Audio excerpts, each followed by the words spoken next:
SSC GD ভর্তি 2024 যারা OBC candidate আছো তারা সাবধান হয়ে যাও।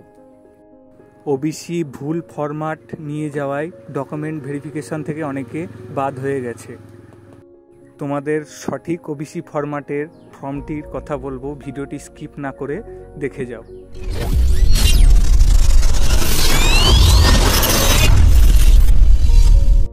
তোমরা এই যে ফর্মটি দেখতে পাচ্ছ, এটি হলো ওবিসি ফরম্যাটের সঠিক ফর্ম। যারা যারা অন্য ফর্ম বার করে ওবিসি ফরম্যাট হিসেবে নিয়ে যাচ্ছ তাদেরকে ডকুমেন্ট ভেরিফিকেশনে বাদ দেওয়াও হতে পারে। এখনও যাদের টাইম আছে তোমরা সকলে এই ফর্মটি বার করে নাও এবং তোমরা যখন জমা দেবে ঠিক এমনভাবেই তোমরা ফর্মটিকে আবার এসডিও থেকে ফিরে পাবে। এটি হলো সঠিক। এছাড়াও ডোমিসাইলের উসিয়াল ডেট নিয়ে কারোর কোনো প্রবলেম হবে না। তোমার মাঠের আগে পর্যন্ত ডেট হলেই হবে, কোনো ব্যাপার না। এই রকম ইনফরমেশন পেতে চ্যানেলটিকে সাবস্ক্রাইব করো এবং ভালো লাগলে লাইক এবং শেয়ার করো।